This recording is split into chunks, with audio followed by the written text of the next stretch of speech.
everyone, welcome to my channel Love for Journalism or Love for Journalism with Sonia Mani. রবিবার ঠিক রাত 9টায় আর সঙ্গে তোমরা।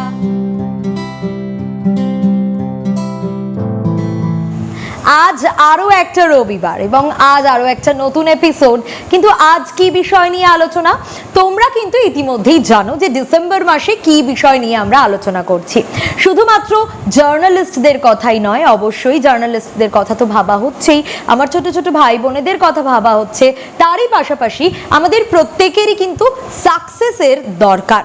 আর সাকসেসের জন্য কি কি বিষয় আমাদের মাথায় রাখা উচিত সেই বিষয় নিয়েই আমরা আলোচনা করছি এবং বলেছি যে ডিসেম্বরের 5টা সপ্তাহই আমরা সাকসেস নিয়ে আলোচনা করব, যাতে আগামী বছরটা আমাদের প্রত্যেকের খুব খুব খুব ভালো কাটে।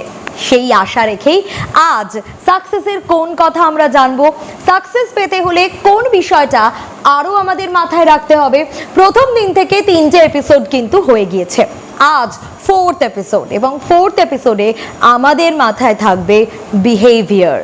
এবার কি মনে হচ্ছে বিহেভিয়ার সাকসেস পাওয়ার জন্য বিহেভিয়ার কিভাবে লিংক? সাকসেস পাওয়ার জন্য বিহেভিয়ারের কি সম্পর্ক সাকসেসের সঙ্গে?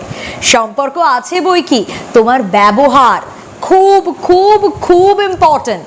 তুমি কিভাবে ব্যবহার করছো, তুমি মিষ্টভাষী নাকি খুব রুডভাবে কথা বলছো?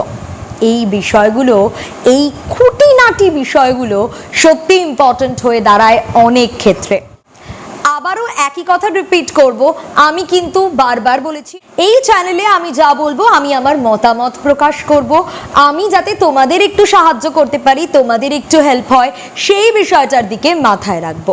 আমার অভিজ্ঞতা আমি তোমাদের সঙ্গে শেয়ার করব। জানো তো, মানুষের মুখের কথায় অনেক জোর রয়েছে।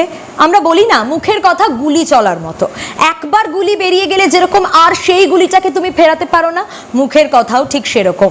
একবার যদি বেফাঁস কোনো মন্তব্য হয়ে যায়, একবার যদি মুখের কথা বেরিয়ে যায়, তাহলে সেই কথাটা ফিরিয়ে আনা সত্যিই খুব মুশকিল হয়ে দাঁড়ায়। মুশকিল হয়ে দাঁড়ায় বলাটা ভুল হলো, সেই কথা আর ফিরিয়ে আনা যায় না। হ্যাঁ, ক্ষমা প্রার্থনা করতে পারো, ক্ষমা চাইতে পারো, কিন্তু তাতে সত্যিই কিন্তু উল্টো দিকের মানুষটা কি ভুলে যাচ্ছে, এই ব্যাপারটাও মাথায় রাখা দরকার। তাই যারা মিষ্টভাষী তাদের ক্ষেত্রে কিন্তু ক্যারিয়ারের সফলতাটা অনেক সহজে চলে আসে। তুমি মিষ্টি কথায় মানুষকে অনেক কিছু কাজ করিয়ে নিতে পারো। ঠিক যেভাবে মনে করে দেখো, অফিসের ক্ষেত্রেও কিন্তু এটাই প্রযোজ্য। তোমায় যদি রেগে মেগে কেউ কিছু বলে, তুমি কাজটা করবে, তুমি কাজটা করতে বাধ্য। কিন্তু যদি তোমায় কেউ মিষ্টি কথায় বলে, তুমি কি সত্যি রেগে মেগে কাজটা করতে পারবে? তোমার মনে হবে যে না, করেই দিই, কি আছে। কিন্তু যদি তুমি জানো যে না, সে মিষ্টভাষী, সে এভাবেই কথা বলে, কিন্তু একটা রুড মানুষ যদি হট করে ভালো হয়ে যায়, তখন তো তোমার মনে সন্দেহ হবে, বা আমাদের ক্ষেত্রে এরকম হলে আমাদের মনে তো সন্দেহ হয় যে এত রুড একটা মানুষ হঠাৎ করে কেন এত মিষ্টি কথা বলছে, নিশ্চয়ই কাজ হাসিল করার জন্য।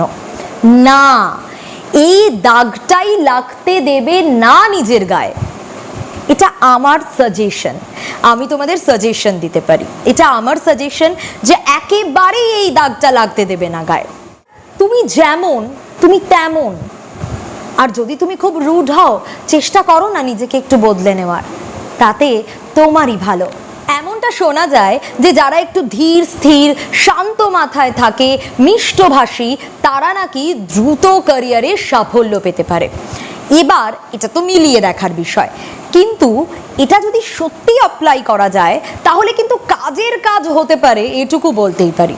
তুমি যদি ধীর স্থিরভাবে থাকো, তুমি যদি ঠান্ডা মাথায় ভেবে পদক্ষেপ নাও, তুমি যদি হঠকারিতা না করো, তুমি যদি রেগে না যাও চটচট, শর্ট টেম্পার্ড না হও, তাহলে কিন্তু এমনিতেই সেটা বাড়তি অ্যাডভান্টেজ। কি আমাদের বড়রা তো এই কথাই বলে যে চট করে রাখতে নেই, ঠান্ডা মাথায় থাকতে হয়, শান্ত হয়ে থাকিস। আমাদের বাবা মায়েরা বা পরিবারের বড়রা, দিদা ঠাম্মিরা, দাদুরা, জেঠুরা, তারা তো বলে এরকম যে অফিসে যাচ্ছিস ঠান্ডা মাথায় থাকিস, কিন্তু মাথা গরম করতে নেই।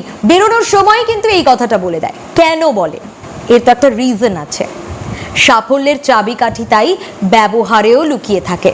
তাই ব্যবহার অবশ্যই ঠিক করতে হবে। আর কেন কারোর সঙ্গে খারাপ ব্যবহার করব? কি কারণে করব? না করাটাই তো শ্রেয়। কেন কাউকে কষ্ট দেব? তাই চেষ্টা করো সব সময় মিষ্টভাষী, শান্তভাবে, ধীর স্থির, ঠান্ডা মাথায় প্রত্যেকটা কাজ হাসিল করতে। বোঝাতে পারলাম? সাকসেসের আরও একটা ধাপ কি এগোতে পারলাম আমরা? শুধুমাত্র আমার যে ছোট ছোট ভাই বোনেরা জার্নালিস্ট হওয়ার স্বপ্ন দেখো তাদের জন্যই নয়, এই এপিসোড বা এই মাসের প্রত্যেকটা এপিসোড প্রত্যেকের জন্য। প্রত্যেকে মাথায় রাখতে পারো এই কথাটা। তাই সকলে সুস্থ থাকো। এই ভিডিওটা আর বড় করলাম না। সকলে সুস্থ থাকো, ভালো থাকো, এবং রাত পোহালেই ক্রিসমাস, তাই হ্যাপি ক্রিসমাস আগে থেকেই সকলকে। সকলে ভালো থাকো, সুস্থ থাকো, আনন্দে থাকো, খুব মজা করো ক্রিসমাসে, খুব মজা করো এই লাস্ট উইকটা। তোমাদের প্রত্যেকের আগামী বছর খুব ভালো কাটুক এই দিন থেকেই বলতে শুরু করছি। আর ভিডিওটা বড় করব না, ভালো থাকো। দেখা হচ্ছে আবারও তোমাদের সঙ্গে আগামী রবিবার, বছরের শেষ দিনে 31 ডিসেম্বর, ঠিক রাত 9টায়। ততক্ষণ পর্যন্ত tata, bye bye, take care.